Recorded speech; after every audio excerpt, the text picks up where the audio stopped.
L'évasion d'Arsène Lupin. Au moment où Arsène Lupin, son repas achevé, tirait de sa poche un beau cigare bagué d'or et l'examinait avec complaisance, la porte de sa cellule s'ouvrit. Il n'eut que le temps de le jeter dans le tiroir et de s'éloigner de la table. Le gardien entra, c'était l'heure de la promenade. « Je t'attendais, mon cher ami » s'écria Lupin, toujours de bonne humeur. Ils sortirent. Ils avaient à peine disparu à l'angle du couloir que deux hommes à leur tour pénétrèrent dans la cellule et en commencèrent l'examen minutieux. L'un était l'inspecteur Dieuzy, l'autre l'inspecteur Folenfant. On voulait en finir. Il n'y avait point de doute, Arsène Lupin conservait des intelligences avec le dehors et communiquait avec ses affiliés. La veille encore, le grand journal publiait ces lignes adressées à son collaborateur judiciaire. « Monsieur, dans un article paru ces jours-ci, vous vous êtes exprimé sur moi en des termes que rien ne saurait qualifier. Quelques jours avant l'ouverture de mon procès, j'irai en demander des comptes. Salutations distinguées, Arsène Lupin. » L'écriture était bien d'Arsène Lupin. Donc, il envoyait des lettres. Donc, il en recevait. Donc, il était certain qu'il préparait cette évasion annoncée par lui d'une façon si arrogante. La situation devenait intolérable. D'accord avec le juge d'instruction, le chef de la sûreté, M. Dudouis, se rendit lui-même à la santé pour exposer au directeur de la prison les mesures qu'il convenait de prendre. Et dès son arrivée, il envoya deux hommes dans la cellule du détenu. Ils levèrent chacune des dalles, démontèrent le lit, firent tout ce qu'il est habituel de faire en pareil cas, et finalement ne découvrirent rien. Ils allaient renoncer à leurs investigations lorsque le gardien accourut en toute hâte et leur dit « Le tiroir! Regardez le tiroir de la table! Quand je suis entré, il m'a semblé qu'il le repoussait. » Ils regardèrent et Dieuzy s'écria « Pour Dieu, cette fois nous le tenons, le client !» L'enfant l'arrêta. « Halte là, mon petit! Le chef fera l'inventaire. Pourtant, ce cigare de luxe, laisse-le à Havane et prévenons le chef. » 2 minutes après, M. Dudouis explorait le tiroir.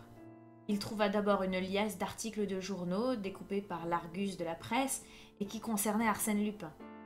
Puis une blague à tabac, une pipe, du papier dit pelure d'oignon et enfin 2 livres. Il en regarda le titre. C'était Le culte des héros de Carlyle, édition anglaise, et un Elzévir charmant à relire du temps, le manuel d'Épithète, tradition allemande, publié à Leyde en 1634. Les ayant feuilletés, il constata que toutes les pages étaient balafrées, soulignées, annotées. Était-ce là un signe conventionnel, bien de ces marques qui montrent la ferveur que l'on a pour un livre ? Nous verrons cela en détail, dit M. Dudouis. Il explora la blague à tabac, la pipe. Puis, saisissant le fameux cigare bagué d'or, « Fichtre, il se met bien, notre ami !» s'écria-t-il. « Un Henry Clay !» D'un geste machinal de fumeur, il le porta près de son oreille et le fit craquer. Aussitôt, une exclamation lui échappa. Le cigare avait molli sous la pression de ses doigts. Il l'examina avec plus d'attention et ne tarda pas à distinguer quelque chose de blanc entre les feuilles de tabac. Délicatement, à l'aide d'une épingle, il attirait un rouleau de papier très fin, à peine gros comme un cure-dent. C'était un billet. Il le déroula et lut ces mots d'une écriture de femme. Le panier a pris la place de l'autre. 8 sur 10 sont préparés. En appuyant du pied extérieur, la plaque se soulève de haut en bas. De 12 à 16 tous les jours, HP attendra. Mais où ? Réponse immédiate. Soyez tranquille, votre ami veille sur vous. M. Dudouis réfléchit un instant et dit « C'est suffisamment clair. Le panier, les 8 cases, de 12 à 16, c'est-à-dire de midi à 4 heures. Mais ce HP qui attendra. HP, en l'occurrence, doit signifier automobile. HP pour horsepower. N'est-ce pas ainsi qu'en langage sportif on désigne la force d'un moteur ? Une 24 HP, c'est une automobile de 24 chevaux. » Il se leva et demanda « Le détenu finissait de déjeuner ? » « Oui. » Et comme il n'a pas encore lu ce message, ainsi que le prouve l'état du cigare, il est probable qu'il venait de le recevoir. « Comment ? » « Dans ses aliments, au milieu de son pain ou d'une pomme de terre, que sais-je ? Possible. On ne l'a autorisé à faire venir sa nourriture que pour le prendre au piège et nous n'avons rien trouvé. Nous chercherons ce soir la réponse de Lupin. Pour le moment, retenez-les hors de sa cellule. Je vais porter ceci à monsieur le juge d'instruction. S'il est de mon avis, nous ferons immédiatement photographier la lettre et dans 1 heure, vous pourrez remettre dans le tiroir, outre ces objets, un cigare identique contenant le message original lui-même. Il faut que le détenu ne se doute de rien. Ce n'est pas sans une certaine curiosité que M. Dudouis s'en retourna le soir au greffe de la santé en compagnie de l'inspecteur Dieuzy. Dans un coin, sur le poêle, 3 assiettes s'étalaient. « Il a mangé ?» « Oui, » répondit le directeur. « Dieuzy, veuillez couper en morceaux très minces ces quelques brins de macaroni et ouvrir cette boulette de pain. »« Rien ?»« Non, chef. » M. Dudouis examina les assiettes, fourchettes, la cuillère, enfin le couteau. Un couteau réglementaire à lame ronde. Il en fit tourner le manche à gauche, puis à droite. À droite, le manche céda et se dévissa. Le couteau était creux et servait d'étui à une feuille de papier. « fit-il. Ce n'est pas bien malin pour un homme comme Arsène, mais ne perdons pas de temps. Vous, Dieuzy, allez donc faire une enquête dans ce restaurant. » Puis il lut. « Je m'en remets à vous. H.P. suivra de loin chaque jour. J'irai au-devant. À bientôt, cher et admirable ami. » « Enfin !» s'écria M. Dudouis en se frottant les mains. « Je crois que l'affaire est en bonne voie. Un petit coup de pouce de notre part et l'évasion réussit. Assez du moins pour nous permettre de pincer les complices. »« Et si Arsène Lupin vous glisse entre les doigts ?» objecta le directeur. « Nous emploierons le nombre d'hommes nécessaires. Si cependant il y mettait trop d'habileté, ma foi tant pis pour lui. Quant à la bande, puisque le chef refuse de parler, les autres parleront. » Et de fait, il ne parlait pas beaucoup, Arsène Lupin. Depuis des mois, M. Jules Bouvier, le juge d'instruction, s'y évertuait vainement. Les interrogatoires se réduisaient à des colloques dépourvus d'intérêt, entre le juge et l'avocat, maître Danval, un des princes du barreau, lequel d'ailleurs en savait sur l'inculpé à peu près autant que le premier venu.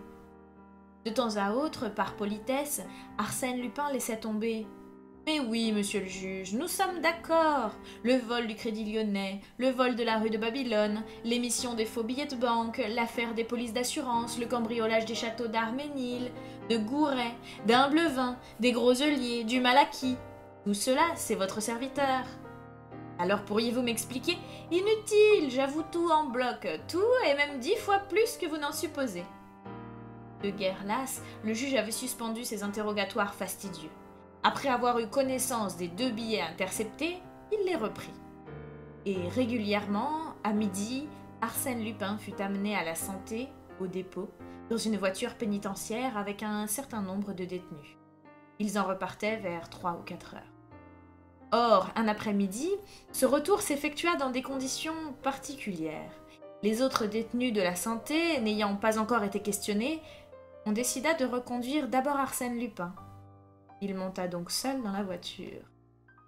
Ces voitures pénitentiaires, vulgairement appelées paniers à salade, sont divisées dans leur longueur par un couloir central sur lequel s'ouvrent 10 cases. 5 à droite et 5 à gauche. Chacune de ces cases est disposée de telle façon que l'on doit s'y tenir assis, et que les 5 prisonniers, outre qu'ils disposent chacun que d'une place fort étroite, sont séparés les uns des autres par des cloisons parallèles. Un garde municipal, placé à l'extrémité, surveille le couloir. Arsène fut introduit dans la 3e cellule de droite et la lourde voiture s'ébranla. Il se rendit compte que l'on quittait le quai de l'Horloge et que l'on passait devant le palais de justice. Alors, vers le milieu du pont Saint-Michel, il appuya du pied droit, ainsi qu'il le faisait chaque fois, sur la plaque de tôle qui fermait sa cellule. Tout de suite, quelque chose se déclencha. La plaque de tôle s'écarta, insensiblement. Il put constater qu'il se trouvait juste entre les 2 roues. Il attendit, l'œil aux aguets. La voiture monta au pas le boulevard Saint-Michel. Au carrefour Saint-Germain, elle s'arrêta. Le cheval d'un camion s'était abattu. La circulation étant interrompue, très vite, ce fut un encombrement de fiacres et d'omnibus. Arsène Lupin passa la tête. Une autre voiture pénitentiaire stationnait le long de celle qu'il occupait. Il souleva davantage la tête, mit le pied sur un des rayons de la grande roue et sauta à terre. Le cocher le vit, s'esclaffa de rire, puis voulut appeler, mais sa voix se perdit dans le fracas des véhicules qui s'écoulaient de nouveau. D'ailleurs, Arsène Lupin était déjà loin.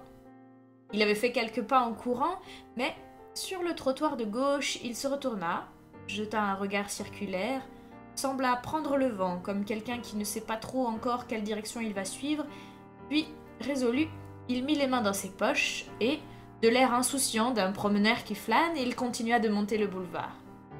Le temps était doux, un temps heureux et léger d'automne. Les cafés étaient pleins. Il s'assit à la terrasse de l'N2. Il commanda un bock et un paquet de cigarettes. Il vida son verre à petites gorgées, fuma tranquillement une cigarette et alluma une seconde. Enfin, s'étant levé, il pria le garçon de faire venir le gérant. Le gérant vint et Arsène Lupin lui dit, assez haut pour être entendu de tous, « Je suis désolé, monsieur, j'ai oublié mon porte-monnaie. Peut-être mon nom vous est-il assez connu pour que vous consentiez à un crédit de quelques jours. » Arsène Lupin.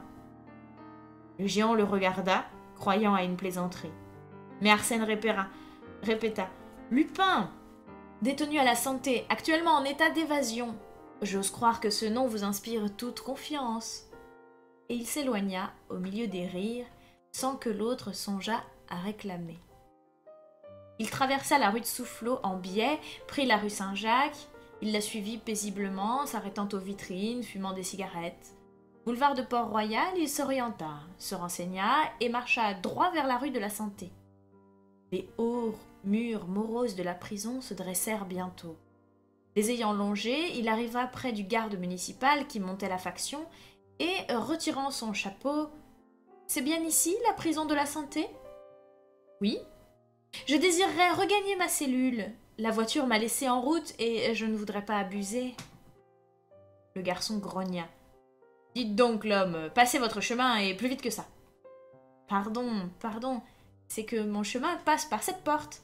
Et si vous empêchez Arsène Lupin de la franchir, cela pourrait vous coûter gros, mon ami. »« Arsène Lupin, qu'est-ce que vous me chantez là ?»« Je regrette de n'avoir pas ma carte, dit Arsène, affectant de fouiller ses poches. Le garde le toisa, des pieds à la tête, abasourdi. Puis sans un mot, comme malgré lui, il tira une sonnette. La porte de fer s'entrebâilla. Quelques minutes après, le directeur accourut jusqu'au greffe, gesticulant et feignant une colère violente. Arsène sourit.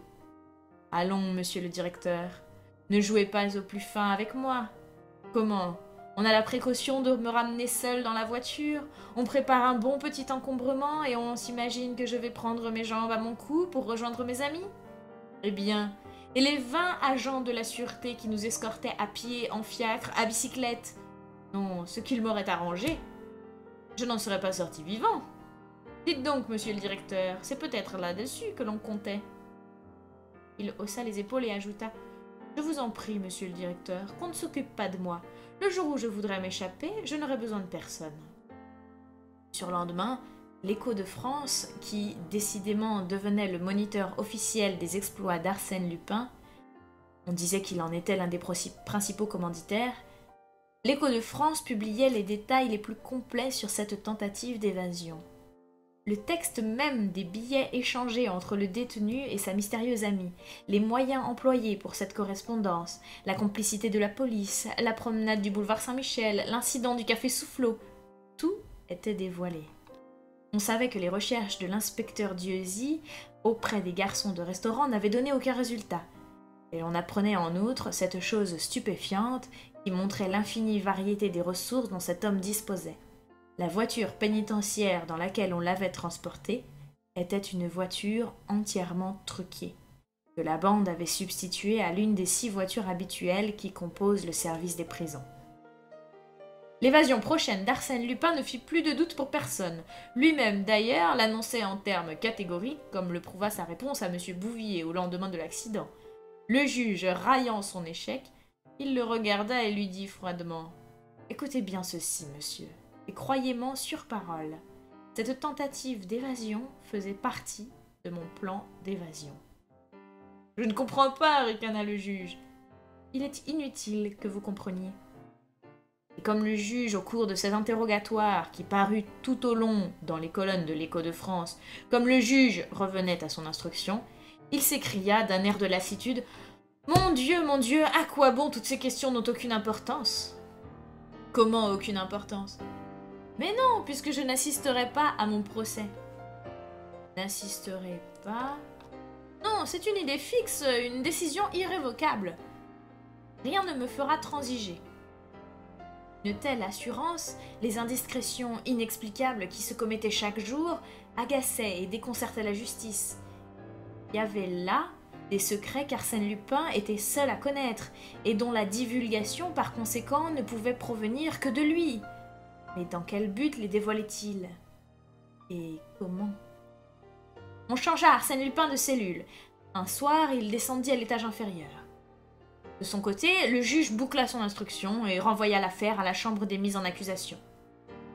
Ce fut le silence. Il dura 2 mois. Arsène Lupin les passa étendu sur son lit, le visage presque toujours tourné contre le mur. Ce changement de cellule semblait l'avoir abattu. Il refusa de recevoir son avocat.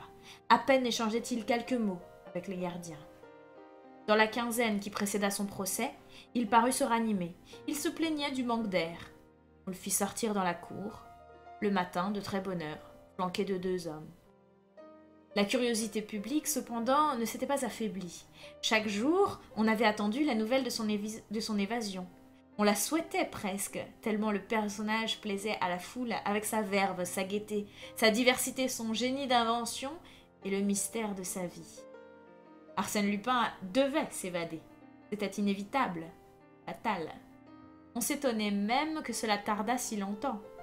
Tous les matins, le préfet de police demandait à son secrétaire « Eh bien, il n'est pas encore parti ?»« Non, monsieur le préfet.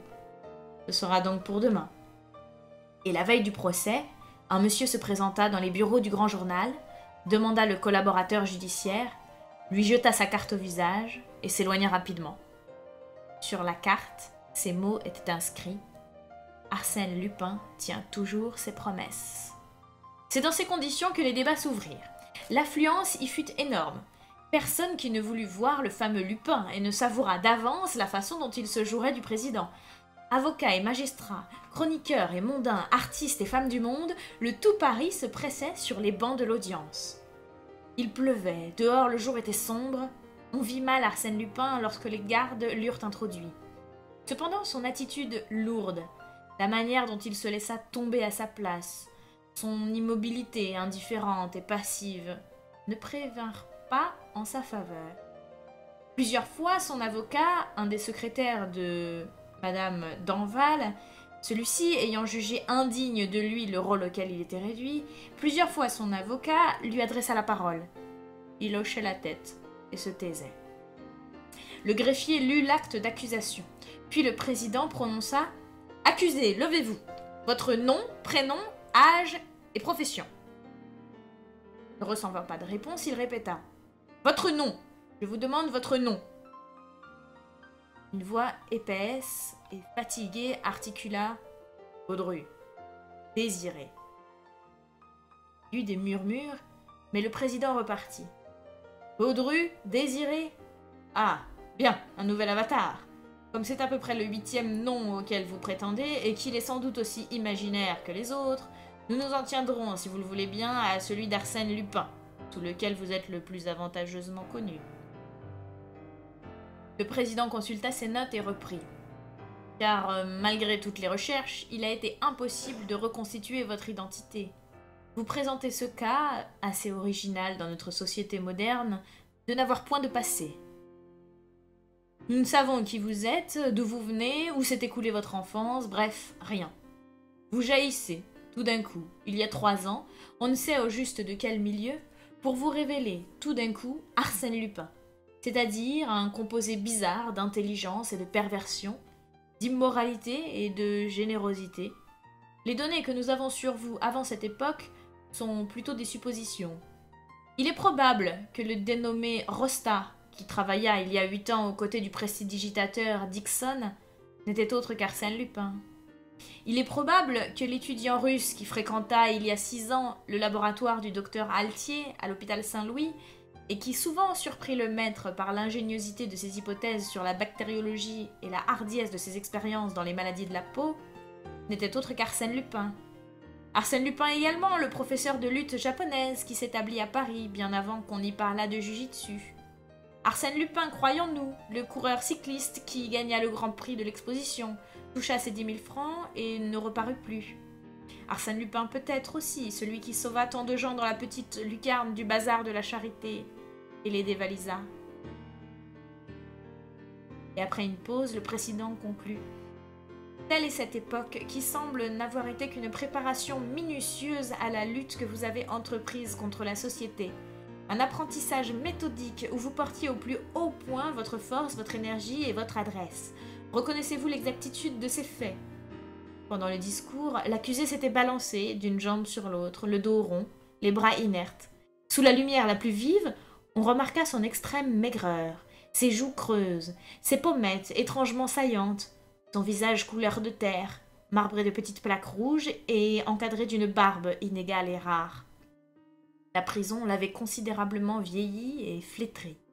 On ne reconnaissait plus la silhouette élégante et le jeune visage dont les journaux avaient si souvent publié le portrait sympathique. On eût dit qu'il n'avait pas entendu la question qu'on lui posait. 2 fois elle lui fut répétée. Alors il leva les yeux, parut réfléchir, puis faisant un effort violent, murmura « Baudru, désiré ». Le président se mit à rire. « Je ne me rends pas un compte exact du système de défense que vous avez adopté, Arsène Lupin. Si c'est de jouer les imbéciles et les irresponsables, libre à vous. Quant à moi, j'irai droit au but, sans me soucier de vos fantaisies. » Et il entra dans le détail des vols, escroqueries et faux reprochés à Lupin. Parfois, il interrogeait l'accusé. Celui-ci poussait un grognement, ou ne répondait pas. Le défilé des témoins commença. Il y eut plusieurs dépositions insignifiantes, d'autres plus sérieuses, qui toutes avaient ce caractère commun de se contredire les unes les autres. Une obscurité troublante enveloppait les débats, mais l'inspecteur principal Ganimard fut introduit, et l'intérêt se réveilla. Dès le début, toutefois, le vieux policier causa une certaine déception. Il avait l'air, non pas intimidé, il en avait vu bien d'autres, mais inquiet, mal à l'aise. Plusieurs fois, il tourna les yeux vers l'accusé, avec une gêne visible. Cependant, les 2 mains appuyées à la barre, il raconta les incidents auxquels il avait été mêlé, sa poursuite à travers l'Europe, son arrivée en Amérique, et on l'écoutait avec avidité, comme on écouterait le récit des plus passionnantes aventures. Mais, vers la fin, ayant fait allusion à ses entretiens avec Arsène Lupin, à 2 reprises, il s'arrêta, distrait, indécis. Il était clair qu'une autre pensée l'obsédait. Le président lui dit « Si vous êtes souffrant, il vaudrait mieux interrompre votre témoignage. »« Non, non, seulement... » Il se tut, regarda l'accusé longuement, profondément, puis il dit « Je demande l'autorisation d'examiner l'accusé de plus près. Il y a là un mystère qu'il faut que j'éclaircisse. » Il s'approcha, le considéra plus longuement encore, de toute son attention concentrée, puis il retourna à la barre, et là, d'un ton un peu solennel, il prononça « Monsieur le Président, j'affirme que l'homme qui est ici en face de moi n'est pas Arsène Lupin. » Un grand silence accueillit ces paroles. Le président, interloqué d'abord, s'écria « Ah ça, que dites-vous? Vous êtes fou !» L'inspecteur affirma posément « À première vue, on peut se laisser prendre à une ressemblance qui existe en effet, je l'avoue, mais il suffit d'une seconde d'attention. Le nez, la bouche, les cheveux, la couleur de la peau, enfin quoi, ce n'est pas Arsène Lupin. Et les yeux donc, a-t-il jamais eu ces yeux d'alcoolique? Voyons, voyons, expliquez-vous. Que prétendez-vous, témoin? Est-ce que je sais? On aura mis en son lieu et place un pauvre diable que l'on allait condamner, à moins que ce ne soit un complice. » Des cris, des rires, des exclamations partaient de tous côtés dans la salle qu'agitait ce coup de théâtre inattendu. Le président fit mander le juge d'instruction, le directeur de la santé, les gardiens, et suspendit l'audience. À la reprise, M. Bouvier et le directeur, mis en présence de l'accusé, déclarèrent qu'il n'y avait entre Arsène Lupin et cet homme une très vague similitude de traits. « Mais alors, s'écria le président, quel est cet homme? D'où vient-il? Comment se trouve-t-il entre les mains de la justice ?» On introduisit les 2 gardiens de la santé. Contradiction stupéfiante, ils reconnurent le détenu dont ils avaient la surveillance à tour de rôle. Le président respira. Mais l'un des gardiens reprit. « Oui, oui, je crois bien que c'est lui. »« Comment vous croyez ?»« Dame, je l'ai à peine vu, on me l'a livré le soir et depuis 2 mois, il reste toujours couché contre le mur. »« Mais avant ces 2 mois ?»« Ah, avant, il n'occupait pas la cellule 24. » Le directeur de la prison précisa ce point. « Nous avons changé le détenu de cellule après sa tentative d'évasion. »« Mais vous, monsieur le directeur, vous l'avez vu depuis 2 mois. » « Je n'ai pas eu l'occasion de le voir, il se tenait tranquille. »« Et cet homme-là n'est pas le détenu qui vous a été remis. »« Non. »« Alors qui est-il ?»« Je ne saurais le dire. »« Nous sommes donc en présence d'une substitution qui se serait effectuée il y a 2 mois. Comment l'expliquez-vous ?»« C'est impossible. »« Alors ?» Désespoir de cause, le président se tourna vers l'accusé et d'une voix engageante. « Voyons, accusé. Pourriez-vous m'expliquer comment et depuis quand vous êtes entre les mains de la justice ?» On eût dit que ce ton bienveillant désarmait la méfiance ou stimulait l'entendement de l'homme. Il essaya de répondre. Enfin, habilement et doucement interrogé, il réussit à rassembler quelques phrases d'où ressortait ceci. 2 mois auparavant, il avait été amené au dépôt. Il y avait passé une nuit et une matinée. Possesseur d'une somme de 75 centimes, il avait été relâché. Mais comme il traversait la cour, 2 gardes le prenaient par le bras et le conduisaient jusqu'à la voiture pénitentiaire. Depuis, il vivait dans la cellule 24, pas malheureux. On y mange bien, on y dort pas mal, aussi n'avait-il pas protesté. Tout cela paraissait invraisemblable. Au milieu des rires et d'une grande effervescence, le président renvoya l'affaire à une autre session pour un supplément d'enquête. L'enquête tout de suite établit ce fait consigné sur le registre d'écrou. 8 semaines auparavant, un nommé Baudru-Désiré avait couché au dépôt. Libéré le lendemain, il quittait le dépôt à 2 heures de l'après-midi. Or, ce jour-là, à 2 heures, interrogé pour la dernière fois, Arsène Lupin sortait de l'instruction et repartait en voiture pénitentiaire. Les gardiens avaient-ils commis une erreur? Trompés par la ressemblance, avaient-ils eux-mêmes, dans une minute d'inattention, substitué cet homme à leur prisonnier? Il eût fallu vraiment qu'ils y missent une complaisance que leurs états de service ne permettaient pas de supposer. La substitution était-elle combinée d'avance?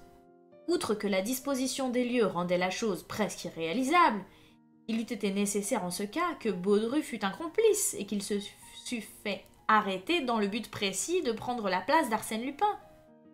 Mais alors, par quel miracle un tel plan, uniquement fondé sur une série de chances invraisemblables, de rencontres fortuites et d'erreurs fabuleuses, avait-il pu réussir? On fit passer Désiré Baudru au service d'anthropométrique. Il n'y avait pas de fiche correspondant à son signalement. Du reste, on retrouva aisément ses traces. À Courbevoie, à Asnières, à Levallois, il était connu. Il vivait d'aumône et couchait dans une de ces cahutes de chiffonniers qui s'entassent près de la barrière des Ternes. Depuis 1 an, cependant, il avait disparu. Avait-il été embauché par Arsène Lupin? Rien n'autorisait à le croire. Et quand cela eût été, on n'en eût su pas davantage sur la fuite du prisonnier. Le prodige demeurait le même. Des 20 hypothèses qui tentaient de l'expliquer, aucune n'était satisfaisante.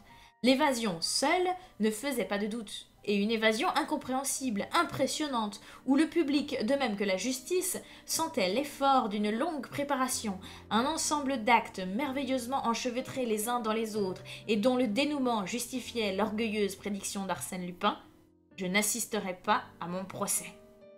Au bout d'1 mois de recherches minutieuses, l'énigme se présentait avec le même caractère indéchiffrable. On ne pouvait cependant pas garder indéfiniment ce pauvre diable de Baudru. Son procès eût été ridicule. Quelle charge avait-on contre lui? Sa mise en liberté fut signée par le juge d'instruction. Mais le chef de la sûreté résolut d'établir autour de lui une surveillance active. L'idée provenait de Ganimard. À son point de vue, il n'y avait ni complicité ni hasard. Baudru était un instrument dont Arsène Lupin avait joué avec son extraordinaire habileté. Baudru libre, par lui on remonterait jusqu'à Arsène Lupin, ou du moins jusqu'à quelqu'un de sa bande. On adjoignit Ganimard et 2 inspecteurs, Folenfant et Dieuzy, et un matin de janvier, par un temps brumeux, les portes de la prison s'ouvrirent devant Baudru Désiré. Il parut d'abord embarrassé et marcha comme un homme qui n'a pas d'idée bien précise sur l'emploi de son temps. Il suivit la rue de la Santé et la rue Saint-Jacques. Devant la boutique d'un fripier, il enleva sa veste et son gilet. Il vendit son gilet, moyennant quelques sous, et remettant sa veste, s'en alla. Il traversa la Seine. Au Châtelet, un omnibus le dépassa. Il voulut y monter, il n'y avait pas de place. Le contrôleur, lui conseillant de prendre un numéro, il entra dans la salle d'attente. À ce moment, Ganimard appela ses 2 hommes près de lui, et sans quitter de vue le bureau, il leur dit en hâte « Arrêtez une voiture. Non, 2, c'est plus prudent. J'irai avec l'un de vous, et nous le suivrons. » Les hommes obéirent. Baudru, cependant, ne paraissait pas. Ganimard s'avança. Il n'y avait personne dans la salle. « Idiot que je suis, murmura-t-il. J'oubliais la seconde issue. » Le bureau communique en effet par un couloir intérieur avec celui de la rue Saint-Martin. Ganimard s'élança. Il arriva juste à temps pour apercevoir Baudru sur l'impériale du Batignolles Jardin des Plantes qui tournait au coin de la rue de Rivoli. Il courut, rattrapa l'omnibus, mais il avait perdu ses 2 agents. Il était seul à continuer la poursuite. Dans sa fureur, il fut sur le point de prendre au collet sans plus de formalité l'inconnu. N'était-ce pas avec préméditation et par une ruse ingénieuse que ce soi-disant imbécile l'avait séparé de ses auxiliaires? Il regarda Baudru. Il somnolait sur la banquette et sa tête ballottait de droite et de gauche. La bouche un peu entr'ouverte, son visage avait une incroyable expression de bêtise. Non, ce n'était pas là un adversaire capable de rouler le vieux Ganimard. Le hasard l'avait servi, voilà tout. Au carrefour des Galeries Lafayette, l'homme sauta de l'omnibus dans le tramway de la Muette. On suivit le boulevard Haussmann, l'avenue Victor Hugo. Baudru ne descendit que devant la station de la Muette, et d'un pas nonchalant, il s'enfonça dans le bois de Boulogne. Il passait d'une allée à l'autre, revenait sur ses pas, s'éloignait. Que cherchait-il? Avait-il un but? Après 1 heure de ce manège, il semblait harassé de fatigue. De fait, avisant un banc, il s'assit. L'endroit, situé non loin d'Auteuil, au bord d'un petit lac caché par les arbres, était absolument désert. Une demi-heure s'écoula. Impatienté, Ganimard résolut d'entrer en conversation. Il s'approcha donc et prit place aux côtés de Baudru. Il alluma une cigarette, traça des ronds sur le sable du bout de sa canne et dit « Il ne fait pas chaud. » Un silence. Et soudain, dans ce silence, un éclat de rire retentit. Mais un rire joyeux, heureux, le rire d'un enfant pris d'un fou rire qui ne peut pas s'empêcher de rire. Nettement, réellement, Ganimard sentit ses cheveux se hérisser sur le cuir soulevé de son crâne. Ce rire infernal qu'il connaissait si bien. D'un geste brusque, il saisit l'homme par les parements de sa veste et le regarda, profondément, violemment, mieux encore qu'il ne l'avait regardé aux assises, et en vérité, ce ne fut plus l'homme qu'il vit. C'était l'homme, mais en même temps c'était l'autre, le vrai. Aidé par une volonté complice, il retrouvait la vie ardente des yeux, il complétait le masque amaigri, il apercevait la chair réelle sous l'épiderme abîmé, la bouche réelle à travers le rictus qui la déformait. Et c'étaient les yeux de l'autre, la bouche de l'autre, et c'était surtout son expression aiguë, vivante, moqueuse, spirituelle, si claire et si jeune. « Arsène Lupin, Arsène Lupin !» balbutia-t-il. Et subitement, pris de rage, lui serrant la gorge, il tenta de le renverser. Malgré ses 50 ans, il était encore d'une vigueur peu commune, tandis que son adversaire semblait en assez mauvaise condition. Et puis quel coup de maître s'il parvenait à le ramener! La lutte fut courte. Arsène Lupin se défendit à peine, et aussi promptement qu'il avait attaqué, Ganimard lâcha prise. Son bras droit pendait, inerte, engourdi. « Si l'on vous apprenait le jujitsu au quai des Orfèvres, déclara Lupin, tu saurais que ce coup s'appelle Udishigi en japonais. » Et il ajouta froidement, « Une seconde de plus, je te cassais le bras, et tu n'aurais eu que ce que tu mérites. Comment, toi, un vieil ami que j'estime, devant qui je me dévoile spontanément, je dévoile mon incognito, tu abuses de ma confiance? C'est mal. Eh bien, quoi? Qu'as-tu? » Ganimard se taisait. Cette évasion dont il se jugeait responsable, n'était-ce pas lui qui, par sa déposition sensationnelle, avait induit la justice en erreur? Cette évasion lui semblait la honte de sa carrière. Une larme roula vers sa moustache. « Eh mon Dieu, Ganimard, ne te fais pas de bile. Si tu n'avais pas parlé, je me serais arrangé pour qu'un autre parlât. Voyons, pouvais-je admettre que l'on condamnât Baudru, désiré? » Alors, murmura Ganimard, C'était toi qui étais là-bas? C'est toi qui es ici? Moi, toujours moi, uniquement moi. Possible? Oh, point n'est besoin d'être sorcier. Il suffit, comme l'a dit ce brave président, de se préparer pendant une dizaine d'années pour être prêt à toutes les éventualités. Mais ton visage, tes yeux... Tu comprends bien que si j'ai travaillé 18 mois à Saint-Louis avec le docteur Altier, ce n'est pas par amour de l'art. J'ai pensé que celui qui aurait un jour l'honneur de s'appeler Arsène Lupin devait se soustraire aux lois ordinaires de l'apparence et de l'identité. L'apparence? Mais on l'a modifiée à son gré. Telle injection hypodermique de paraffine vous boursoufle la peau juste à l'endroit choisi. L'acide pyrogallique vous transforme en mohican. Le suc de la grande kélidoine vous orne de dartres et de tumeurs du plus heureux effet. Tel procédé chimique agit sur la pousse de votre barbe et de vos cheveux, tel autre sur le son de votre voix. Joint à cela 2 mois de diète dans la cellule numéro 24, des exercices 1000 fois répétés pour ouvrir ma bouche selon ce rictus, pour porter ma tête selon cette inclinaison, et mon dos selon cette courbe. Enfin 5 gouttes d'atropine dans les yeux pour les rendre hagards et fuyants, et le tour est joué. Je ne conçois pas que les gardiens... La métamorphose a été progressive, ils n'ont pu remarquer l'évolution quotidienne. Mais Baudru désiré. Baudru existe, c'est un pauvre innocent que j'ai rencontré l'an dernier et qui vraiment n'est pas sans offrir avec moi une certaine analogie de traits. En prévision d'une arrestation, toujours possible, je l'ai mis en sûreté et je me suis appliquée à discerner dès l'abord les points de dissemblance qui nous séparaient pour les atténuer en moi autant que cela se pouvait. Mes amis lui ont fait passer une nuit au dépôt, de manière qu'il en sortit à peu près à la même heure que moi, et que la coïncidence fut facile à constater. Car note-le, il fallait qu'on retrouve la trace de son passage, sans quoi la justice se fût demandé qui j'étais. Tandis qu'en lui offrant cet excellent Baudru, il était inévitable, tu entends, inévitable qu'elle sauterait sur lui, et que malgré les difficultés insurmontables d'une substitution, elle préférerait croire à la substitution plutôt que d'avouer son ignorance. Oui. Oui, en effet, murmura Ganimard. Et puis s'écria Arsène Lupin, j'avais entre les mains un atout formidable, une carte machinée par moi dès le début, l'attente où tout le monde était de mon évasion. Et voilà bien l'erreur grossière où vous êtes tombés, toi et les autres, dans cette partie passionnante que la justice et moi avions engagée et dont l'enjeu était ma liberté. Vous avez supposé, encore une fois, que j'agissais par fanfaronnade, que j'étais grisé par mes succès, ainsi qu'un blanc-bec.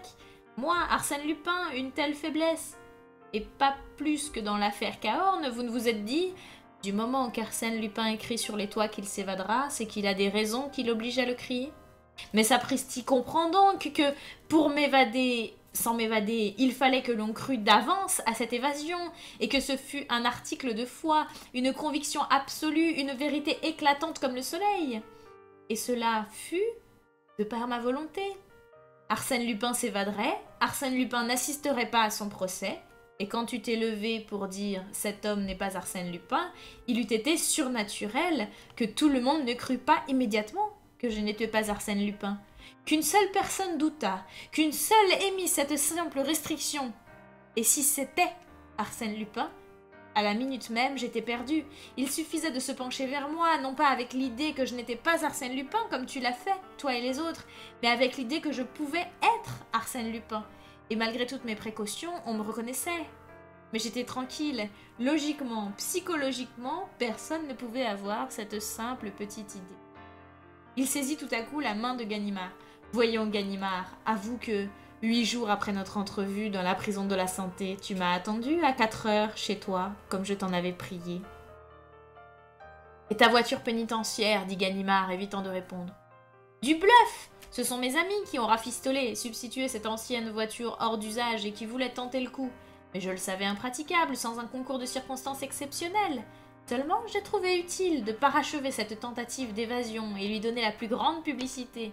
Une première évasion audacieusement combinée donnait à la seconde une valeur d'évasion réalisée d'avance.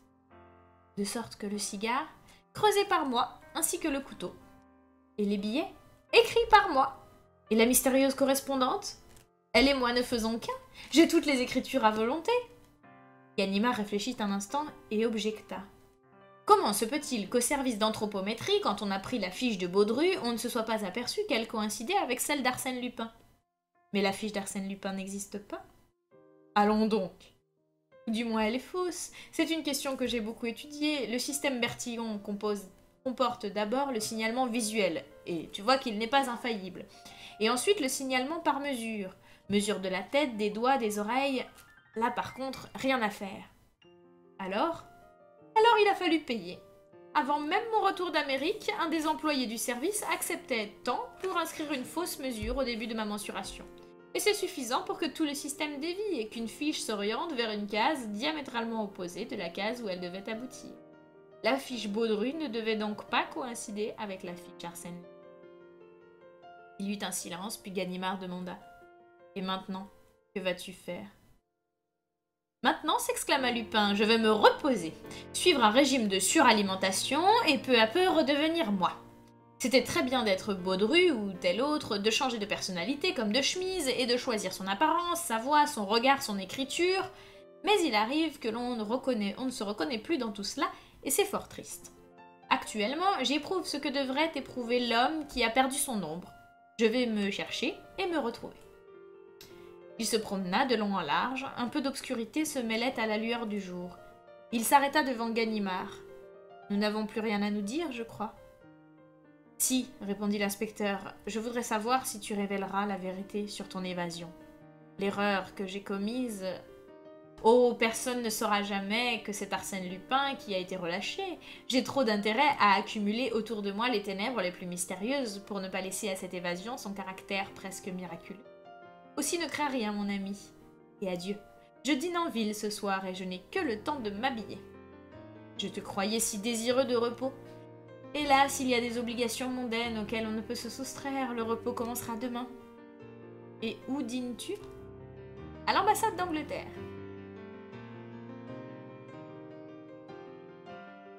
Chapitre 4. Le mystérieux voyageur. La veille, j'avais envoyé mon automobile à Rouen par la route, je devais l'y rejoindre en chemin de fer, et de là me rendre chez des amis, qui habitent les bords de la Seine. Or, à Paris, quelques minutes avant le départ, 7 messieurs envahirent mon compartiment. 5 d'entre eux fumaient. Si court que soit le trajet en rapide, la perspective de l'effectuer en une telle compagnie me fut désagréable, d'autant que le wagon, d'ancien modèle, n'avait pas de couloir. Je pris donc mon pardessus, mes journaux, mon indicateur, et me réfugiai dans un des compartiments voisins. Une dame s'y trouvait. À ma vue, elle eut un geste de contrariété qui ne m'échappa point, et elle se pencha vers un monsieur planté sur le marchepied. Son mari, sans doute, qui l'avait accompagné à la gare. Le monsieur m'observa, et l'examen se termina probablement à mon avantage, car il parla bas à sa femme, en souriant, de l'air dont on rassure un enfant qui a peur. Elle sourit à son tour et me glissa un œil amical, comme si elle comprenait tout à coup que j'étais un de ces galants hommes avec qui une femme peut rester enfermée 2 heures durant dans une petite boîte de 6 pieds carrés sans avoir rien à craindre. Son mari lui dit « Tu ne m'en voudras pas, ma chérie, mais j'ai un rendez-vous urgent et je ne puis attendre. » Il l'embrassa affectueusement et s'en alla. Sa femme lui envoya par la fenêtre de petits baisers discrets et agita son mouchoir. Mais un coup de sifflet retentit, le train s'ébranla. À ce moment précis, et malgré les protestations des employés, la porte s'ouvrit et un homme surgit dans notre compartiment. Ma compagne, qui était debout alors et rangeait ses affaires le long du filet, poussa un cri de terreur et tomba sur la banquette. Je ne suis pas poltron, loin de là, mais j'avoue que ces irruptions de dernière heure ont toujours été pénibles. Elles semblent équivoques, peu naturelles. Il doit y avoir quelque chose là-dessous, sans quoi... L'aspect du nouveau venu, cependant, et son attitude eussent plutôt atténué la mauvaise impression produite par son acte. De la correction, de l'élégance presque, une cravate de bon goût, des gants propres, un visage énergique. Mais au fait, où diable avais-je vu ce visage? Car le doute n'était point possible, je l'avais vu. Du moins, plus exactement, je retrouvais en moi la sorte de souvenir que laisse la vision d'un portrait plusieurs fois aperçu et dont on n'a jamais contemplé l'original. Et en même temps, je me sentais l'inutilité de tout effort de mémoire, tellement ce souvenir était inconscient et vague. Ayant reporté mon attention sur la dame, je fus stupéfait de sa pâleur et du bouleversement de ses traits. Elle regardait son voisin. Ils étaient assis du même côté, avec une expression de réel effroi, et je constatais qu'une de ses mains, toute tremblante, se glissait vers un petit sac de voyage posé sur la banquette, à 20 cm de ses genoux. Elle finit par le saisir et nerveusement l'attira contre elle. Nos yeux se rencontrèrent et je lus dans les siens tant de malaise et d'anxiété que je ne pus m'empêcher de lui dire « Vous n'êtes pas souffrante, madame? Dois-je ouvrir cette fenêtre ?» Sans me répondre, elle me dévisagea d'un geste craintif et elle désigna l'individu. Je souris, comme avait fait son mari. Haussai les épaules et lui expliquai par signe qu'elle n'avait rien à redouter, que j'étais là et d'ailleurs que ce monsieur semblait bien inoffensif. À cet instant, il se tourna vers nous, l'un après l'autre, nous considéra des pieds à la tête, puis se renfonça dans son coin et ne bougea plus. Il y eut un silence, mais la dame, comme si elle avait ramassé toute son énergie pour accomplir un acte désespéré, me dit, d'une voix à peine intelligible, « Vous savez qui est dans notre train ?»« Qui ?»« Mais lui, je vous assure. »« Qui, lui ?»« Arsène Lupin !» Elle n'avait pas quitté des yeux le voyageur, et c'était à lui, plutôt qu'à moi, qu'elle lança les syllabes de ce nom inquiétant. Il baissa son chapeau sur son nez. Était-ce pour masquer son trouble, ou simplement se préparait-il à dormir? Je fis cette objection. Arsène Lupin a été condamné hier par contumace à 20 ans de travaux forcés. Il est donc peu probable qu'il commette aujourd'hui l'imprudence de se montrer en public. En outre, les journaux n'ont-ils pas signalé sa présence en Turquie cet hiver depuis sa fameuse évasion de la santé? Il se trouve dans ce train, répéta la dame, avec l'intention de plus en plus marquée d'être entendue de notre compagnon. Mon mari est sous-directeur au service pénitentiaire, et c'est le commissaire de la gare lui-même qui nous a dit qu'on cherchait Arsène Lupin. Ce n'est pas une raison. On l'a rencontré dans la salle des pas perdus. Il a pris un billet de première classe pour Rouen. Il était facile de mettre la main sur lui. Il a disparu. Le contrôleur à l'entrée des salles d'attente ne l'a pas vu, mais on supposait qu'il avait passé par les quais de banlieue et qu'il était monté dans l'express qui part 10 minutes après nous. Dans ce cas, on l'y aura pincé. Et si au dernier moment il a sauté de cet express pour venir ici, dans notre train, comme c'est probable, comme c'est certain. Dans ce cas, c'est ici qu'il sera pincé, car les employés et les agents n'ont pas manqué de voir ce passage d'un train dans l'autre, et lorsque nous arriverons à Rouen, on le cueillera bien proprement. Lui, jamais il trouvera les moyens de s'échapper encore. En ce cas, je lui souhaite bon voyage. Mais d'ici là, tout ce qu'il peut faire. Quoi? Est-ce que je sais? Il faut s'attendre à tout. Elle était très agitée, et de fait la situation justifiait jusqu'à un certain point cette surexcitation nerveuse. Presque malgré moi, je lui dis « Il y a en effet des coïncidences curieuses, mais tranquillisez-vous.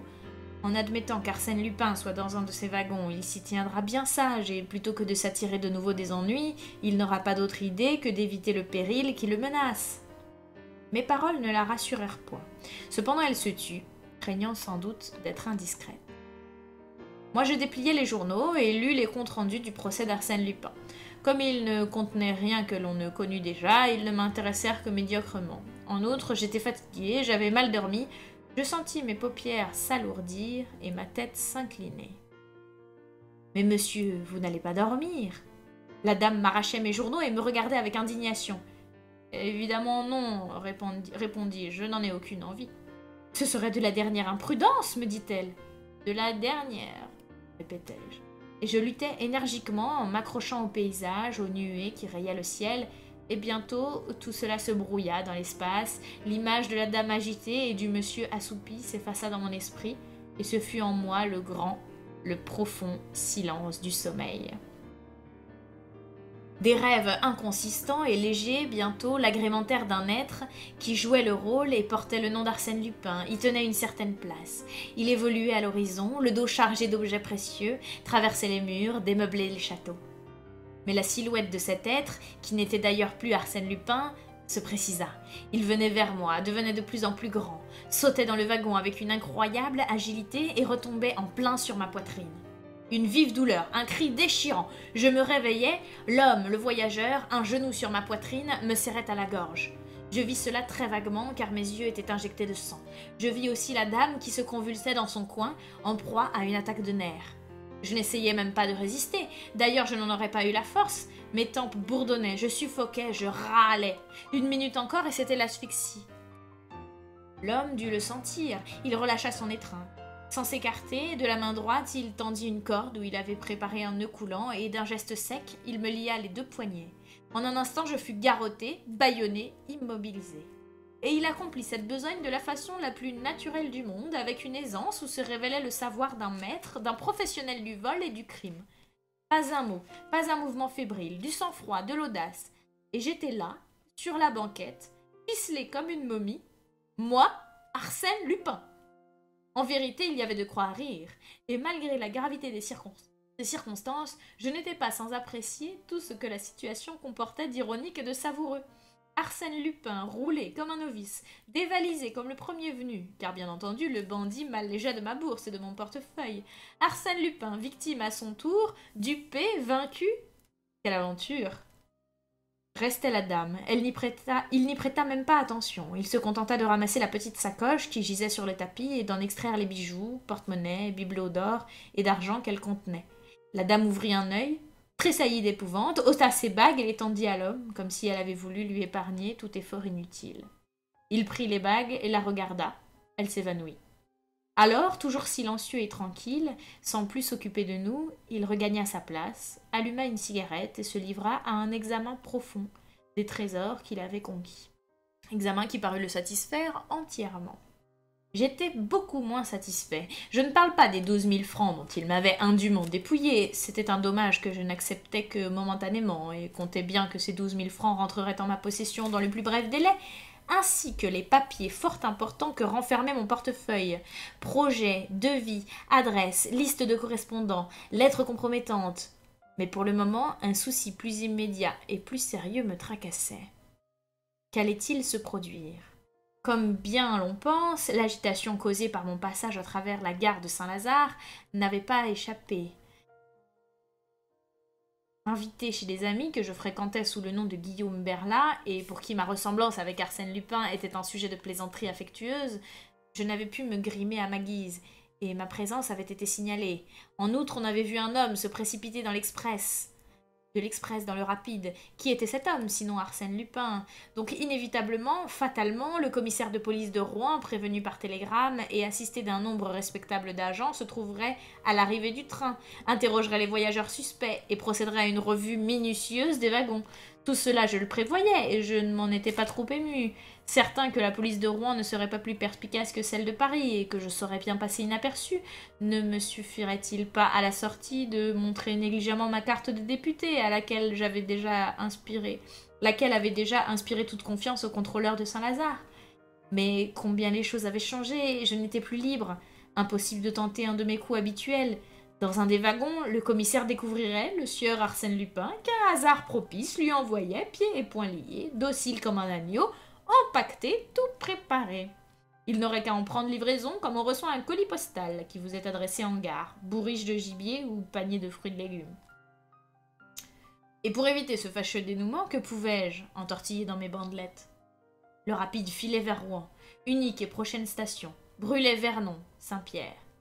Un autre problème m'intriguait, où j'étais moins directement intéressée, mais dont la solution éveillait ma curiosité de professionnel. Quelles étaient les intentions de mon compagnon? J'aurais été seule qu'il eût le temps à Rouen de descendre en toute tranquillité, mais la dame, à peine la portière serait-elle ouverte, la dame, si sage et si humble en ce moment, crierait, se démènerait, appellerait au secours. Et de là mon étonnement, pourquoi ne la réduisait-il pas à la même impuissance que moi, ce qui lui aurait donné le loisir de disparaître avant que on se fût aperçu de son double méfait? Il fumait toujours, les yeux fixés sur l'espace qu'une pluie hésitante commençait à rayer de grandes lignes obliques. Une fois cependant, il se détourna, saisit mon indicateur et le consulta. La dame, elle, s'efforçait de rester évanouie, pour rassurer son ennemi. Mais des quintes de toux provoquées par la fumée démentaient cet évanouissement. Quant à moi, j'étais fort mal à l'aise et très courbaturée, et je songeais, je combinais. Pont de l'Arche, Oissel, le rapide se hâtait, joyeux, ivre de vitesse. Saint-Étienne. À cet instant, l'homme se leva et fit 2 pas vers nous, ce à quoi la dame s'empressa de répondre par un nouveau cri et par un évanouissement non simulé. Mais quel était son but à lui? Il baissa la glace de notre côté, et la pluie maintenant tombait avec rage, et son geste marqua l'ennui qu'il éprouvait à n'avoir ni parapluie ni par-dessus. Il jeta les yeux sur le filet, l'en-cas de la dame s'y trouvait. Il le prit. Il prit également mon par-dessus et s'en vêtit. On traversait la Seine, il retroussa le bas de son pantalon, puis se penchant, il souleva le loquet extérieur. Allait-il se jeter sur la voie? À cette vitesse, c'eût été la mort certaine. On s'engouffra dans le tunnel, percé sous la côte Sainte-Catherine. L'homme entr'ouvrit la portière et du pied tâta la première marche. Quelle folie! Les ténèbres, la fumée, le vacarme, tout cela donnait à une telle tentative une apparence fantastique. Mais tout à coup, le train ralentit. Les Westinghouse s'opposèrent à l'effort des roues. Et, une minute, l'allure devint normale. Diminua encore. Sans aucun doute, des travaux de consolidation étaient projetés dans cette partie du tunnel qui nécessitait le passage ralenti des trains depuis quelques jours peut-être. Et l'homme le savait. Il n'eut donc qu'à poser l'autre pied sur la marche, à descendre sur la seconde et à s'en aller paisiblement, non sans avoir au préalable rabattu le loquet et refermé la portière. À peine avait-il disparu que du jour éclairait la fumée la plus blanche. On débouchait dans une vallée, encore un tunnel et nous étions à Rouen. Aussitôt la dame recouvra ses esprits et son premier soin fut de se lamenter sur la perte de ses bijoux. Je l'implorai des yeux. Elle comprit et me délivra du bâillon qui m'étouffait. Elle voulait aussi dénouer mes liens et je l'en empêchai. Non, non, il faut que la police voie les choses en l'état. Je désire qu'elle soit édifiée sur ce gredin. Et si je tirais la sonnette d'alarme? Trop tard, il fallait y penser pendant qu'il m'attaquait. Mais il m'aurait tué. Ah, monsieur, vous l'avais-je dit qu'il voyageait dans ce train? Je l'ai reconnu tout de suite d'après son portrait et le voilà parti avec mes bijoux. On le retrouvera, n'ayez pas peur. Retrouver Arsène Lupin, jamais. Cela dépend de vous, madame. Écoutez. Dès l'arrivée, soyez à la portière et appelez, faites du bruit. Des agents et des employés viendront. Racontez alors ce que vous avez vu en quelques mots, l'agression dont j'ai été victime et la fuite d'Arsène Lupin. Donnez son signalement, un chapeau mou, un parapluie, le vôtre, et un par-dessus gris à taille. Le vôtre, dit-elle. Comment le mien? Mais non, le sien. Moi, je n'en avais pas. Il m'avait semblé qu'il n'en avait pas non plus quand il est monté. Si, à moins que ce ne soit un vêtement oublié dans le filet. En tout cas, il avait, quand il est descendu, et c'est là l'essentiel, un par-dessus gris à taille, rappelez-vous. Ah, j'oubliais, dites votre nom dès l'abord. Les fonctions de votre mari stimuleront le zèle de tous ces gens. On arrivait. Elle se penchait déjà à la portière. Je repris d'une voix un peu forte, presque impérieuse, pour que mes paroles se gravassent bien dans son cerveau. Dites aussi mon nom, Guillaume Berla. Au besoin, dites que vous me connaissez et cela nous gagnera du temps. Il faut qu'on expédie l'enquête préliminaire. L'important, c'est la poursuite d'Arsène Lupin. Vos bijoux, il n'y a pas d'erreur, n'est-ce pas? Guillaume Berla, un ami de votre mari. Entendu. Guillaume Berla. Elle appelait déjà et gesticulait. Le train n'avait pas stoppé qu'un monsieur montait, suivi de plusieurs hommes. L'heure critique sonnait. Haletante, la dame s'écria. « Arsène Lupin, il nous a attaqués, il a volé mes bijoux, je suis madame Renaud, mon mari est sous-directeur des services pénitentiaires. Ah, tenez, voici précisément mon frère, Georges Ardel, directeur du Crédit Rouennais. Vous devez savoir... » Elle embrassa un jeune homme qui venait nous rejoindre et le commissaire salua, et elle reprit, éplorée. Le commissaire... Oui, Arsène Lupin, tandis que monsieur dormait, il s'est jeté à sa gorge, monsieur Berla, un ami de mon mari. Le commissaire demanda. « Mais où est-il, Arsène Lupin ?»« Il a sauté du train sous le tunnel, après la Seine. »« Êtes-vous sûr que ce soit lui ?»« Si j'en suis sûre, mais je l'ai parfaitement reconnu. D'ailleurs, on l'a vu à la gare Saint-Lazare, il avait un chapeau mou. »« Non pas un chapeau de feutre dur, comme celui-ci, rectifia le commissaire en désignant mon chapeau. »« Un chapeau mou, je l'affirme, répéta madame Renaud, et un par-dessus gris à taille. »« En effet, murmura le commissaire, le télégramme signale ce par-dessus gris à taille et à col de velours noir. »« À col de velours noir, justement !» s'écria madame Renaud triomphante. Je respirais. Ah, la brave, l'excellente amie que j'avais là. Les agents cependant m'avaient débarrassé de mes entraves, je me mordis violemment les lèvres, du sang coula. Courbé en deux, le mouchoir sur la bouche, comme il convient à un individu qui est resté longtemps dans une position incommode et qui porte au visage la marque sanglante du bâillon, je dis au commissaire d'une voix affaiblie. Monsieur, c'était Arsène Lupin, il n'y a pas de doute. En faisant diligence, on le rattrapera. Je crois que je puis vous être d'une certaine utilité. Le wagon qui devait servir aux constatations de la justice fut détaché. Le train continua vers le Havre. On nous conduisit vers le bureau du chef de gare à travers la foule de curieux qui encombrait le quai. À ce moment, j'eus une hésitation. Sous un prétexte quelconque, je pouvais m'éloigner, retrouver mon automobile et filer. Attendre était dangereux, qu'un incident se produisit, qu'une dépêche survint de Paris, et j'étais perdue. Oui, mais mon voleur, abandonné à mes propres ressources dans une région qui ne m'était pas très familière, je ne devais pas espérer le rejoindre. Bah, tentons le coup, me disais-je, restons. La partie est difficile à gagner, mais si amusante à jouer, et l'enjeu en vaut la peine. Monsieur le commissaire, actuellement Arsène Lupin prend de l'avance. Mon automobile m'attend dans la cour. Si vous voulez me faire le plaisir d'y monter, nous essaierons... Le commissaire sourit d'un air fin. L'idée n'est pas mauvaise, si peu mauvaise même qu'elle est en voie d'exécution. Ah? Oui, monsieur, 2 de mes agents sont partis à bicyclette depuis un certain temps déjà. Mais où? À la sortie même du tunnel. Là, ils recueilleront des indices, des témoignages, et suivront la piste d'Arsène Lupin. Vos 2 agents ne recueilleront ni indices ni témoignages. Vraiment? Arsène Lupin se sera arrangé pour que personne ne le voie sortir du tunnel, et il aura rejoint la première route, et de là Rouen, où Pinceron. Il n'ira pas à Rouen. Alors il restera dans les environs, où nous sommes encore plus sûrs. Il ne restera pas dans les environs. Oh oh! Et où donc se cacherait-il?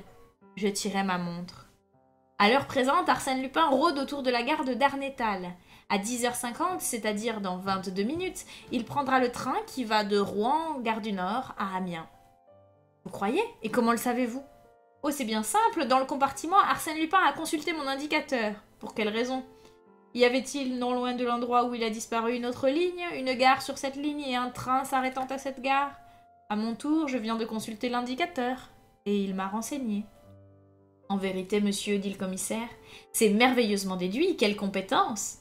Entraîné par ma conviction, j'avais commis une maladresse en faisant preuve de tant d'habileté. Il me regardait avec étonnement, et je crus sentir qu'un soupçon l'effleurait. Oh, à peine, car les photographies envoyées de tous côtés par le parquet étaient trop imparfaites, représentaient un Arsène Lupin trop différent de celui qu'il avait devant lui pour qu'il lui fût possible de me reconnaître. Mais tout de même, il était troublé, confusément inquiet. Il y eut un moment de silence, quelque chose d'équivoque et d'incertain arrêtait nos paroles. Moi-même, un frisson de gêne me secoua. La chance allait-elle tourner contre moi? Me dominant, je me mis à rire. Mon Dieu, rien ne vous ouvre la compréhension comme la perte d'un portefeuille et le désir de le retrouver. Et il me semble que si vous voulez bien me donner 2 de vos agents, eux et moi, nous pourrions peut-être... Oh, je vous en prie, monsieur le commissaire, s'écria madame Renaud. Écoutez, monsieur Berla. L'intervention de mon excellente amie fut décisive. Prononcée par elle, la femme d'un personnage influent, ce nom de Berla devenait réellement le mien et me conférait une identité qu'aucun soupçon ne pouvait atteindre. Le commissaire se leva. « Je serais trop heureux, monsieur Berla, croyez-le bien, de vous voir réussir, d'autant que je vous tiens à l'arrestation d'Arsène Lupin. » Il me conduisit jusqu'à l'automobile. 2 de ses agents qu'il me présenta, Honoré Massol et Gaston Delivet, y prirent place. Je m'installai au volant. Mon mécanicien donna le tour de manivelle. Quelques secondes après, nous quittions la gare. J'étais sauvée. Ah, j'avoue qu'en roulant sur les boulevards qui saignent la vieille cité normande, à l'allure puissante de ma 35 chevaux de Moros-Lepton, je n'étais pas sans concevoir quelque orgueil. Le moteur ronflait harmonieusement. À droite et à gauche, les arbres s'enfuyaient derrière nous, et libre, hors de danger, je n'avais plus maintenant qu'à régler mes petites affaires personnelles avec le concours des 2 honnêtes représentants de force publique. Arsène Lupin s'en allait à la recherche d'Arsène Lupin. Modeste soutien de l'ordre social, Delivet Gaston et Massol Honoré, combien votre assistance me fut précieuse. Qu'aurais-je fait sans vous? Sans vous, combien de fois au carrefour j'eus choisi la mauvaise route? Sans vous, Arsène Lupin se trompait, et l'autre s'échappait. Mais tout n'était pas fini, loin de là. Il me restait d'abord à rattraper l'individu, et ensuite à m'emparer moi-même des papiers qu'il m'avait dérobés. À aucun prix, il ne fallait que mes 2 acolytes missent le nez dans un de ces documents, encore moins qu'ils ne s'en saisissent. Me servir d'eux et agir en dehors d'eux, voilà ce que je voulais et qui n'était point aisé. À Darnétal, nous arrivâmes 3 minutes après le passage du train. Il est vrai que j'eus la consolation d'apprendre qu'un individu en pardessus gris, à taille, à collet de velours noir, était monté dans un compartiment de seconde classe muni d'un billet pour Amiens. Décidément, mes débuts comme policier promettaient. Delivet me dit « Le train est un express et ne s'arrête plus qu'à Monterolier-Buchy, dans 19 minutes. Si nous n'y sommes pas avant Arsène Lupin, il peut continuer sur Amiens, comme bifurquer sur Clermont et de là gagner Dieppe ou Paris. Monterolier, quelle distance? 23 km. 23 km en 19 minutes, nous y serons avant lui. La passionnante étape. Jamais ma fidèle Moros-Lepton ne répondit à mon impatience avec plus d'ardeur et de régularité. Il me semblait que je lui communiquais ma volonté directement, sans l'intermédiaire des leviers et des manettes. Elle partageait mes désirs, elle approuvait mon obstination, elle comprenait mon animosité contre ce gredin d'Arsène Lupin. Le fourbe, le traître, aurais-je raison de lui? Se jouerait-il une fois de plus de l'autorité, de cette autorité dont j'étais l'incarnation? À droite, criait Délivet. À gauche! Tout droit! Nous glissions au-dessus du sol. Les bornes avaient l'air de petites bêtes peureuses qui s'évanouissaient à notre approche. Et tout d'un coup, au détour d'une route, un tourbillon de fumée, l'Express du Nord. Durant 1 kilomètre, ce fut la lutte, côte à côte, lutte inégale dont l'issue était certaine. À l'arrivée, nous le battions de 20 longueurs. En 3 secondes, nous étions sur le quai, devant les 2e classes. Les portières s'ouvrirent. Quelques personnes descendaient. Mon voleur, point. Nous inspectâmes les compartiments par d'Arsène Lupin. Sapristi, m'écriai-je, il m'aura reconnu dans l'automobile tandis que nous marchions côte à côte, et il aura sauté. Le chef du train confirma cette supposition. Il avait vu un homme qui dégringolait le long du remblai, à 200 mètres de la gare. Tenez, là-bas, celui qui traverse le passage à niveau. Je m'élançai, suivi de mes 2 acolytes, ou plutôt suivi de l'un d'eux, car l'autre, Massol, se trouvait être un coureur exceptionnel, ayant autant de fond que de vitesse. En peu d'instants, l'intervalle qui le séparait du fugitif diminua singulièrement. L'homme l'aperçut, franchit une haie, détala rapidement vers un talus qu'il grimpa. Nous le vîmes encore plus loin, il entrait dans un petit bois. Quand nous atteignîmes le petit bois, Massol nous y attendait. Il avait jugé inutile de s'aventurer davantage dans la crainte de nous perdre. « Et je vous félicite, mon cher ami, lui dis-je. Après une pareille course, notre individu doit être à bout de souffle. Nous le tenons !» J'examinais les environs, tout en réfléchissant au moyen de procéder seul à l'arrestation du fugitif, afin de faire moi-même les reprises que la justice n'aurait sans doute tolérées qu'après beaucoup d'enquêtes désagréables. Puis je revins à mes compagnons. « Voilà, c'est facile. Vous, Massol, postez-vous à gauche. Vous, Délivet, à droite. De là, surveillez toute la ligne postérieure du bosquet. Il ne peut en sortir sans être aperçu de vous que par cette cavée où je prends position. S'il ne sort pas, moi j'entre et forcément je le rabats sur l'un ou l'autre. Vous n'avez donc qu'à attendre. Ah, j'oubliais. En cas d'alerte, un coup de feu. » Massol et Délivet s'éloignèrent chacun de son côté. Aussitôt qu'ils eurent disparu, je pénétrai dans le bois avec les plus grandes précautions, de manière à n'être vu ni entendu. C'étaient des fourrés épais, aménagés pour la chasse et coupés de sentes très étroites où il n'était possible de marcher qu'en se courbant comme dans des souterrains de verdure. L'une d'elles aboutissait à une clairière où l'herbe mouillée présentait des traces de pas. Je les suivis en ayant soin de me glisser à travers les taillis. Elles me conduisirent au pied d'un petit monticule que couronnait une masure en plâtras, à moitié démolie. Il doit être là, pensai-je, l'observatoire est bien choisi. Je rampai jusqu'à proximité de la bâtisse. Un bruit léger m'avertit de sa présence, et de fait, par une ouverture, je l'aperçus qui me tournait le dos. En 2 bonds, je fus sur lui. Il essaya de braquer le revolver qu'il tenait à la main, je ne lui en laissai pas le temps et l'entraînai à terre, de telle façon que ses 2 bras étaient pris sous lui, tordus, et que je pesais de mon genou sur sa poitrine. « Écoute, mon petit, lui dis-je à l'oreille, je suis Arsène Lupin. Tu vas me rendre tout de suite et de bonne grâce mon portefeuille et la sacoche de la dame, moyennant quoi je te tire des griffes de la police, et je t'enrôle parmi mes amis. Un mot seulement. Oui ou non ?» murmura-t-il. « Tant mieux. Ton affaire ce matin était joliment combinée, on s'entendra. » Je me relevai, il fouilla dans sa poche, en sortit un large couteau et voulut m'en frapper. « Imbécile !» m'écriai-je. D'une main, j'avais paré l'attaque. De l'autre, je lui portai un violent coup sur l'artère carotide, ce qui s'appelle le hook à la carotide. Il tomba assommé. Dans mon portefeuille, je retrouvai mes papiers et mes billets de banque. Par curiosité, je pris le sien. Sur une enveloppe qui lui était adressée, je lus son nom, Pierre Onfray. Je tressaillis. Pierre Onfray, l'assassin de la rue de la Fontaine à Auteuil. Pierre Onfray, celui qui avait égorgé Madame Delbois et ses 2 filles. Je me penchai sur lui. Oui, c'était ce visage qui, dans le compartiment, avait éveillé en moi le souvenir des traits déjà contemplés. Le temps passait. Je mis dans une enveloppe 2 billets de 100 francs et une carte et ces mots. Arsène Lupin à ses bons collègues Honoré Massol et Gaston Delivet. Un témoignage de reconnaissance. Je posai cela en évidence au milieu de la pièce. À côté, la sacoche de Madame Renaud. Pouvais-je ne point la rendre à l'excellent ami qui m'avait secouru? Je confesse cependant que j'en retirais tout ce qui présentait un intérêt quelconque, n'y laissant qu'un peigne en écaille et un porte-monnaie, vide. Que diable, les affaires sont les affaires. Et puis, vraiment, son mari exerçait un métier si peu honorable. Restait l'homme. Il commençait à remuer. Que devais-je faire? Je n'avais qualité ni pour le sauver, ni pour le condamner. Je lui enlevai ses armes et tirai en l'air un coup de revolver. Les 2 autres vont venir, pensai-je, qu'il se débrouille. Les choses s'accompliront dans le sens de son destin. Et je m'éloignai au pas de course par le chemin de la cavée. 20 minutes plus tard, une route de traverse que j'avais remarquée lors de notre poursuite me ramenait auprès de mon automobile. À 4 heures, je télégraphiais à mes amis de Rouen qu'un incident imprévu me contraignait à remettre ma visite. Entre nous, je crains fort, étant donné ce qu'ils doivent savoir maintenant, d'être obligé de la remettre indéfiniment. Cruelle désillusion pour eux. À 6 heures, je rentrais à Paris, par Isle-Adam, Enghien et Porte Bineau. Les journaux du soir m'apprirent que l'on avait enfin réussi à s'emparer de Pierre Onfray.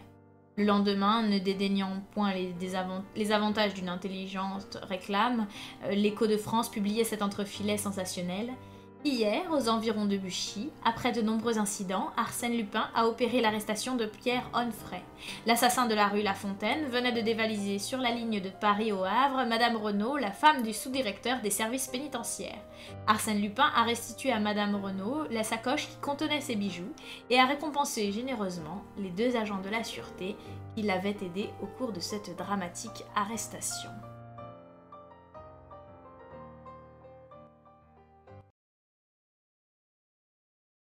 Voilà.